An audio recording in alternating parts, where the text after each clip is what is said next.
बोलिए कुछ इसी संबंध में।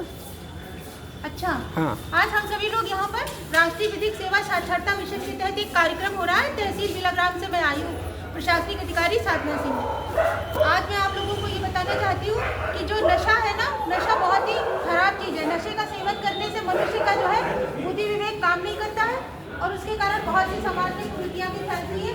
जब मनुष्य नशे का आदी हो जाता है तो अपने घर परिवार को ठीक से नहीं देखता है और उसके कारण बहुत सी समस्याएं उत्पन्न हो जाती हैं। वो अपने बच्चों का उचित पालन पोषण नहीं कर पाता है, ना ही अपनी जीविका अच्छे से कमा सकता है। इसीलिए मैं आप लोगों को जागरूक कर रही हूँ कि नशे का त्याग करिए। अगर आपके आसपास कोई भी है जो नशा का सेवन करता है, उसको आप जागरूक करिए कि नशा स्वास्थ्य के लिए बहुत ही हानिकारक है। सिगरेट का धुआं खुद तो अपनी आत्मा को मतलब दूषित करता है। नशा का सेवन करके मनुष्य उसका जो है पतन हो जाता है समाज से। और जितने सिगरेट पीने के कारण क्या होता है, जो लंग्स होते हैं, लंग्स में जो है धुआं फैल जाता है, गंदा दूषित धुआं, और संपर्क में अगर उससे कोई व्यक्ति आता है तो वो भी उस धुएं से क्या होता है, उसको भी कोई बीमारी लग सकती है, टीबी आदि की समस्या हो सकती है। इसलिए अगर आपके घर में कोई भी मनुष्य नशे का सेवन करता है तो आप उसको कहिए कि नशा छोड़ दे। और क्या होता है, जो आप लोग खैनी खाती है, बहुत से लोग काम करते समय खैनी का सेवन करते हैं, मुँह में दबा लेते हैं, तम्बाकू आती है, उसमें चूना मिक्स करके आप लोग जो मुँह के दांत के नीचे रखते हैं तो क्या होता है, उससे आपके दांत सड़ जाते हैं, दांत सड़ जाते हैं। और क्या होता है, कैंसर हो जाता है। कैंसर बहुत ही भयानक बीमारी है जिसमें बहुत पैसा खर्च होता है। आम आदमी के बस का नहीं है कि अपने स्वास्थ्य का इलाज करा पाए बेहतर ढंग से।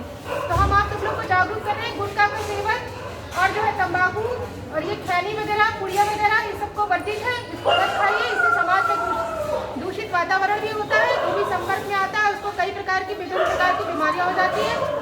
सरकार ने बताया है कि सबको जागरूक किया जाए, इसलिए हम आप लोग को उचित सलाह दे रहे हैं कि कोई भी नशे से ग्रसित व्यक्ति है तो वो इसका त्याग करे, अच्छी चीज़ों को करे। आपको अगर बहुत कुछ खाने का मन कर रहा है तो आप एक अच्छी सी लौंग, एक इलायची अपने मुंह में दबा सकते हैं। एक सौंफ क्या करती है, हमारे शरीर के रक्त के प्रवाह को बहुत अच्छा करती है। सौंफ का सेवन करने से भूख जो है बहुत अच्छी से खुल के लगती है। तो आप सौंफ लीजिए, मिश्री लीजिए। मिश्री क्या करती है, शरीर की गर्मी को शांत करती है और मिश्री के सेवन से क्या होता है, ठंडक का एहसास होता है और मुख में एक अच्छी सी खुशबू भी आती है कि अगर संपर्क में कोई खड़ा है तो गंदी बदबू भी नहीं उसको लगेगी। इसलिए हम आप सब लोगों से कह रहे हैं कि नशे के लिए आज जो हम आप सबको समझा रहे हैं, इसका उचित प्रचार और प्रसार कीजिए। नशा आपके लिए बहुत ही घातक चीज है। नशे से ग्रसित व्यक्ति समाज के लिए कलंक की तरह कार्य करता है। उसको अपने नशे के कारण ये नहीं पता होता है कि ये हमारे परिवार की कोई बहनें हैं या बाहर निकलती हुई कोई लड़कियां हैं, वो कोई ना कोई ऐसा कार्य जरूर करता है जो समाज के लिए बहुत ही गंदा काम होता है। और क्या है, आजकल देश में बहुत से ऐसे आप पढ़ते होंगे अखबार, टीवी, सब जगह क्या दिखाई पड़ रहा है, आप लोगों को दिखाई पड़ रहा है कि सब जगह लड़कियों के साथ छेड़छाड़ हो रही है। लोग नशा करने के कारण बुरी गंदी दृष्टि रखते हैं। दृष्टि क्या है, दृष्टि दो प्रकार की होती है, एक होती है सुदृष्टि, एक होती है कुदृष्टि।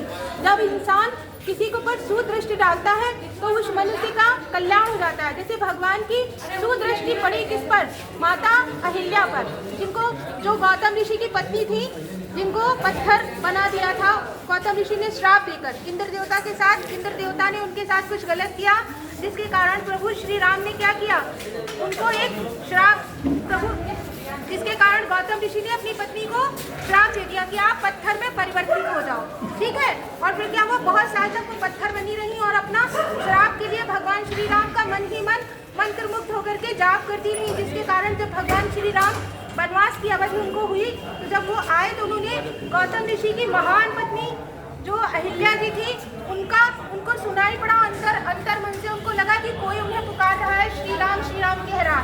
तो उन्होंने अपनी सुदृष्टि डाल दी, उस पत्थर पर सुदृष्टि डालते ही वो महान स्त्री के रूप में परिवर्तित हो गई और इस धरा को छोड़ करके भगवान श्री राम के पावन धाम को श्री राम कहते हुए चली गई। इसलिए यहाँ पर जितनी भी स्त्रियाँ खड़ी हैं, हम उन सबको यही कहते हैं कि आप अपनी दृष्टि को सुंदर बनाएं, सुशील बनाएं और समाज का उत्थान और कल्याण करें। और जो भी यहाँ पे पुरुष वर्ग है वो कृपया अपनी दृष्टि को सुदृष्टि में ही बदले, कुदृष्टि किसी में ना डालें जिसके कारण किसी का जीवन अभिशाप स्वरूप हो जाए। नन्ही बालिकाएं समाज में आती, बेटा इधर आओ, इस तरह की, बेटे इधर आओ, इस तरह की नन्ही बालिकाएं, आप अपनी बालिका को तो बहुत प्यार करते हैं, उसको बहुत अच्छे से पालन पोषण करते हैं, लेकिन अगर वो कोई समाज की दूसरी बालिका होती है तो उसको दूसरी दृष्टि से देखते हैं। दृष्टि हमेशा समभाव में होनी चाहिए, चाहे अपना बच्चा हो या पराया बच्चा हो। लोग कभी बच्चे चोरी कर लेते हैं। कभी कभी कोई उनको बता देता है कि कोई तांत्रिक है ऐसा कर देगा तो क्या होगा, उसका अच्छा हो जाएगा, लेकिन अच्छा कहीं नहीं होता। किसी बच्चे की कोई गलती की कहानी भी समाज में होती है। तो अपनी बच्ची जितनी प्यारी है उतनी दूसरे की बच्ची भी प्यारी है। जैसा अपनी बच्ची से आप प्रेम करते हैं, बाहर की कोई भी बच्ची किसी भी संकट में हो तो आप सब लोगों से हम ये कहते हैं कि जो है आप अपना दृष्टि का बढ़िया सा दोष जो है उसको निकाल करके सुंदर दृष्टि के साथ पूरे मनुष्य का उत्थान करिए।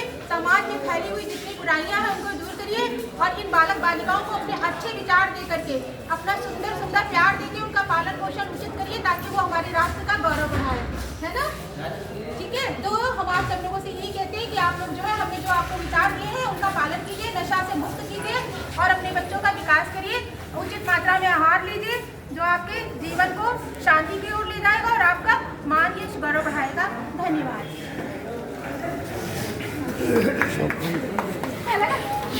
वो मैडम ये जरूरत है समाज